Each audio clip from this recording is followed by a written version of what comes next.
Investir dans les femmes est le moyen le plus efficace de dynamiser les communautés, les entreprises et même les pays, soutient Antonio Guterres, le secrétaire général de l'ONU. Confronté à plusieurs défis relatifs à la promotion de la femme, il promet de continuer à lutter contre les violences sexuelles et le respect de la santé sur l'échiquier planétaire, fait-il remarquer dans une déclaration publique diffusée hier jeudi 8 mars, depuis New York. Le secrétaire général, message publié à l'occasion de la Journée internationale des femmes, New York, le 8 mars 2018. Nous vivons actuellement un moment décisif pour les droits des femmes. Les inégalités historiques et structurelles qui ont fait le lit de l'oppression et des discriminations n'ont jamais été dénoncées si unanimement. De l'Amérique latine à l'Europe en passant par l'Asie, sur les réseaux sociaux, les plateaux de cinéma, dans les usines et dans la rue, les femmes appellent à un changement durable et réclament la tolérance zéro à l'égard des agressions, de la discrimination et du harcèlement sexuel sous toutes leurs formes. L'égalité des sexes et l'autonomisation des femmes et des filles sont les véritables gageures de notre époque et le plus grand défi que le monde ait à relever en matière de droits fondamentaux. Le militantisme et la persévérance de générations de femmes ont porté leurs fruits. Le nombre de filles scolarisées, de femmes ayant un emploi rémunéré et de femmes occupant des postes à haute responsabilité dans le secteur privé, les milieux universitaires, la sphère politique et les organisations internationales, y compris l'ONU, n'a jamais été aussi élevé.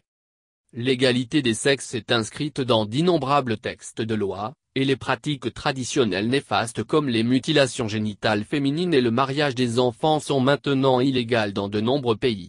Il nous reste toutefois de nombreux obstacles à franchir pour remédier aux inégalités ancestrales qui sont le creuset des discriminations et de l'exploitation. À l'heure actuelle, dans le monde, plus d'1 milliard de femmes ne sont pas protégées par la loi si elles venaient à subir des violences sexuelles dans leur foyer. L'écart de rémunération entre hommes et femmes est de 23% à l'échelle mondiale. Il peut aller jusqu'à 40% dans les zones rurales, et le travail non rémunéré que font de nombreuses femmes n'est pas reconnu. Les femmes occupent en moyenne moins d'un quart des sièges dans les parlements nationaux, et sont encore moins nombreuses dans les conseils d'administration. Si nous n'agissons pas ensemble, des millions de filles subiront des mutilations génitales dans les 10 années à venir. Là où des lois existent, elles sont souvent ignorées, et les femmes qui portent plainte sont discréditées, dénigrées et méprisées. Nous le savons désormais, le harcèlement et les atteintes sexuelles sont monnaie courante sur les lieux de travail, dans l'espace public et dans les foyers, et ce, dans des pays qui se félicitent de leur bilan en matière d'égalité des sexes. L'Organisation des Nations Unies doit être un exemple pour le monde entier. Je reconnais que cela n'a pas toujours été le cas. Depuis que j'ai pris mes fonctions, l'an dernier, j'ai à cœur d'introduire le changement au siège de l'Organisation des Nations Unies, dans nos missions de maintien de la paix et dans nos bureaux partout dans le monde. Pour la première fois dans l'histoire de l'ONU, nous avons atteint la parité dans mon équipe dirigeante, et je suis résolu à faire appliquer cette parité à tous les niveaux de l'organisation. Je soutiens sans réserve la politique de tolérance zéro à l'égard du harcèlement sexuel et j'ai lancé des initiatives visant à améliorer la procédure de signalement des cas et l'application du principe de responsabilité dans ce domaine. Nous travaillons en étroite collaboration avec les pays du monde entier pour prévenir et combattre l'exploitation et les atteintes sexuelles commises par des membres du personnel des missions de maintien de la paix et pour venir en aide aux victimes.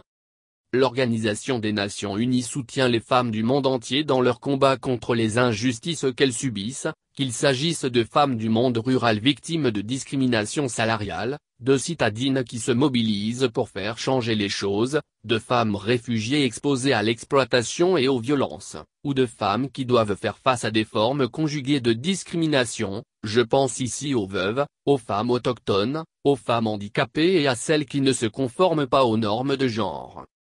L'autonomisation des femmes est au cœur du programme de développement durable à l'horizon 2030. Tout progrès dans la réalisation des objectifs de développement durable est un progrès pour toutes les femmes, partout dans le monde.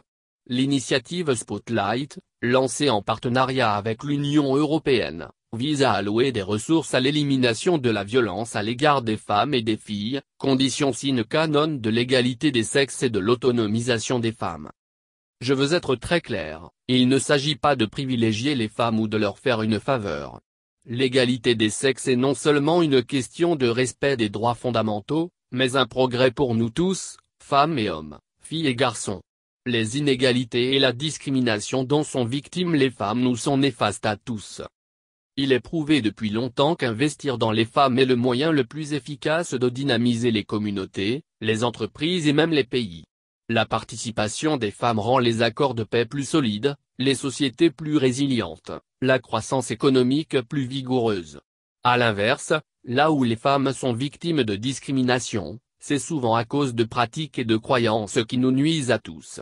Le congé de paternité, les lois contre la violence familiale et celles qui promeuvent l'égalité salariale sont un progrès pour l'humanité tout entière. En ce moment décisif pour les droits des femmes, il est grand temps que les hommes se battent à leur côté, les écoutent et apprennent d'elles. Si l'on veut que les femmes puissent réaliser pleinement leur potentiel et tirer nos communautés, nos sociétés et nos économies vers le haut, il nous faut impérativement appliquer deux principes, celui de la transparence et celui de la responsabilité.